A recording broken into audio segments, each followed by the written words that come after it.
It is time. The book tag of all book tags. The thing booktube waits for all year that I have never gotten to do before, and it's my first time, and I am happy about it, and that is the mid-year book freakout tag. Woohoo! Hi everyone, welcome back to my channel. I am Emily, and yeah, mid-year book freakout tag. And there is nothing better that I do than freak out about things. Question 1 is the best book you have read so far in 2020. Crooked Kingdom. It's not even a contest. This book made me scream in a good way. If you're been on my channel at all, you know this by now. I did a very long rave review about it. Question number 2 is the best sequel you've read, and same. Crooked Kingdom's gonna come up a couple times, okay? Just get used to it. Number 3 is a new release you haven't gotten to yet, but you want to read.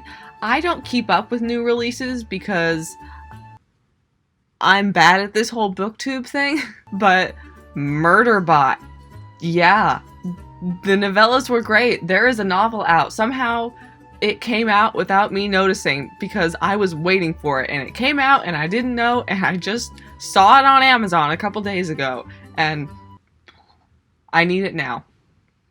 Right now. Question number 4 is the most anticipated book release for the second half of the year. Can I say my own book? No, I can't say that. Bold of you to assume that I keep up on new releases, but I know one, and it is The Savior's Sister, and it is coming out in September, like a week after my book comes out, and I need it now. Jenna, how do I get an advanced copy?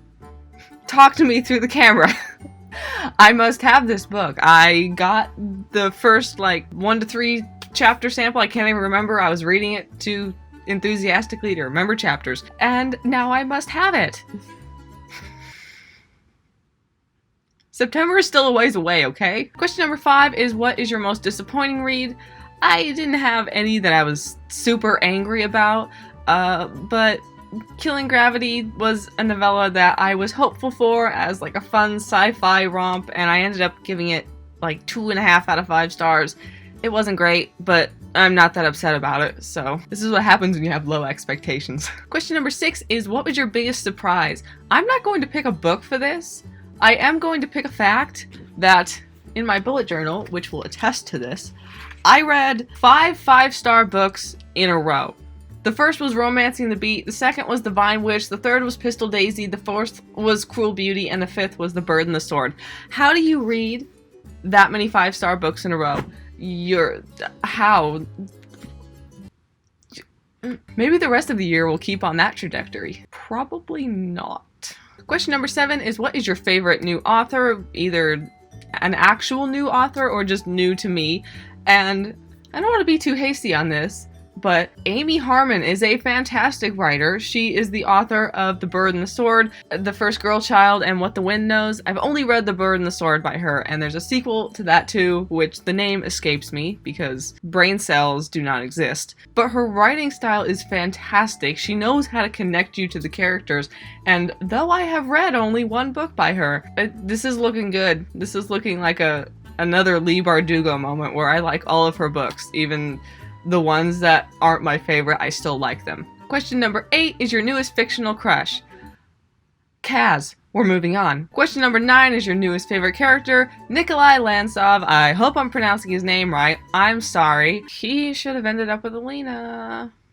Question number 10 is a book that made you cry. I couldn't think of a thing for this. I don't cry about books a lot. I actively avoid books that will make me sob. That's why I don't touch John Green books, really. I don't know for this. Oh yeah. Crooked Kingdom. Yeah, we all know the moment I'm talking about, but I'm also talking about happy screaming from the end with that moment with Inej and Kaz that I'm also not going to spoil because spoilers, but that moment and also the sad moment that we're all thinking of. Question number 11, how do you do that with your hands? 11 is a book that made you happy. Let's go with something other than Crooked Kingdom for this one. The Vine Witch by Luann Smith. This was a good one. This was such a good one about a cursed witch who has to regain her home and falls in love, and it is just so aesthetic and well written and had the perfect amount of romance. It made my writer heart happy. If you guys exist on TikTok, it is like the exact tag that is cottagecore. If that makes sense to anyone. I'm sorry, you've been sucked into TikTok as well. 12 is the prettiest book you have bought or received this year. I would use Crooked Kingdom, Six of Crows, but I bought those last year. So I'm going to use this self-promotional thing. I did an unboxing video of this, but look at it. It is so pretty. It's pretty. It has my story in it, which makes it even prettier. Isn't it gorgeous? And finally, question number 13. I'm just too weird. Okay. Is what books do you need to read by the end of the year? So many. First of all, let's get the Kindle. There are ebooks that I need to read that are not the textbook that just popped up. Stormblood by Jeremy Sao. So sorry if I'm pronouncing your name wrong. I'm sorry. I'm trying. Where the Forest Meets the Stars by... Why is this type so tiny? Glendy Vandera. One Day in December by Josie Silver. The Lost Letter by Mimi Matthews. Those last three are for a romance reading blog that I am working on. A Blood and Deceit by Rachel Collette. The Way of the Moon Bear by Joseph Green. The Queen and the Cure by Amy Harmon. That's the second book. What the Wind Knows by Amy Harmon. The First Girl Child by Amy Harmon. Yeah, that's the stuff on my Kindle. I have an immense TBR on Goodreads, but perusing through it, some of the first things I want to read, obviously The Savior's Sister by Jenna Moreci.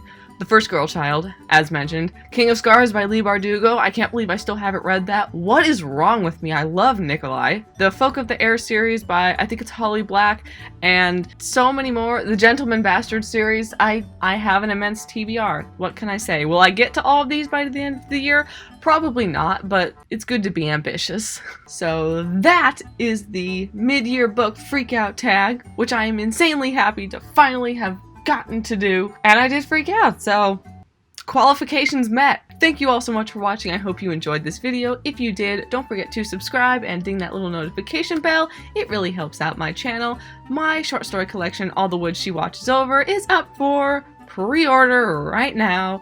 And if you pre-order, don't forget to enter the giveaway where you can win a signed hardback, some stickers, and some other cool goodies. I upload videos on Mondays or Fridays, sometimes both days, and I will see all of you guys in the next video.